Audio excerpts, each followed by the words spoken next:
Hi guys, welcome back to my channel Avanti Morocha. Today I'll show you how to make a doormat. I'll be making one for Halloween, but you can choose the celebration of your preference. I'll be using Cricut Venture because I'm making more than one doormat.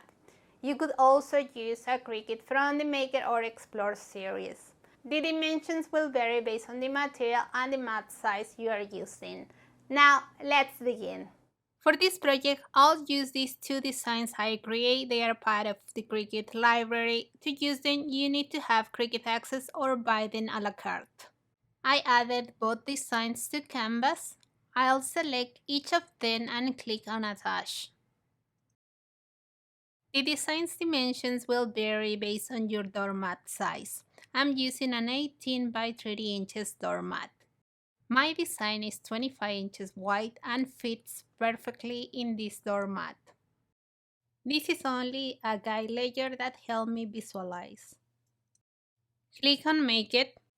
I'll select without a mat because I'm using a smart material. If you are using Cricut Venture, leave some space between the designs. That way it's easy to divide them. Continue. My Cricut Venture is connected via Bluetooth. Select the material. I'm using a smart vinyl permanent. Follow the steps you see on your screen. Raise the lever. Insert the material from the back. I don't need to use a mat because I'm using a smart vinyl. Cricut Venture uses suction to keep the material in place. Lower the lever. Load the material. The first thing Cricut Venture does is to check if you have enough material for the cut. If you are using the docking stand, ensure the basket is open.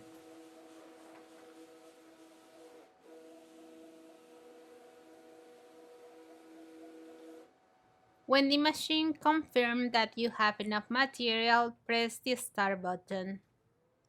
I fast forwarded this part of the video. The process of cutting these pieces took 2 minutes and a half. As you can see, I've already divided the pieces. Start weeding. This is a different kind of weeding because I'm making a stencil, so I'll remove the pieces that form the design. Now that I'm done removing the pieces, I'll place a piece of transfer tape. This is a brand new piece of transfer tape, but for experience, I prefer using a reused piece of transfer tape for this kind of project as it's less sticky. Use the scraper front and back to ensure the transfer is complete. Now, starting from a corner, remove the backing. Before placing the stencil, use a lint roller to remove debris or loose fibers from the mat. Center the stencil. Use the scraper to ensure there is more contact.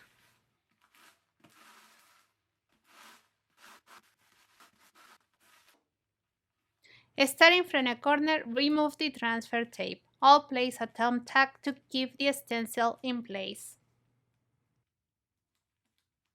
This is the most challenging part of the project. It takes most of the time and requires patience. It's here that using a piece of transfer tape that is not that sticky works best. I fast forwarded this part of the video. The process of removing the transfer tape took about 8 minutes. Secure the edges with painter's tape.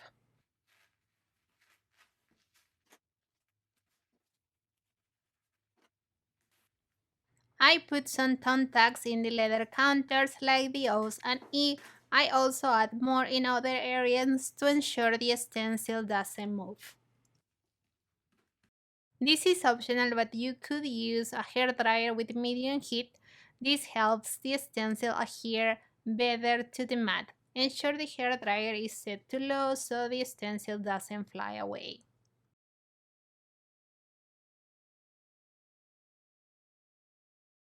Lastly, I'll apply Flex Seal, which is liquid rubber. For me, this is the best product to personalize a doormat.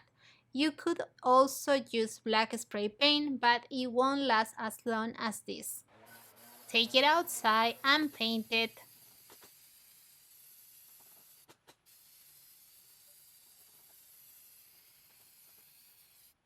As soon as you're done painting, remove the stencil. Here you can see how useful are the thumbtacks. It looks great. I use the same steps in this doormat. I hope you like this video and find it informative. If you have any questions, leave them in the comment section. If you are interested in a Cricut Venture or any of the other Cricut machines, I'll share the links where you can buy them in the info box below the video. If you are new to the Cricut community, I invite you to join the Cricut Crafting Corner group on Facebook. If you are new to my channel and you like what you see, hit the subscription button, tap the notification bell so you get informed every time I release a new video. Don't forget to visit my blog, follow me on my social media, like this video and share it with your loved ones. See you soon. Ciao, ciao.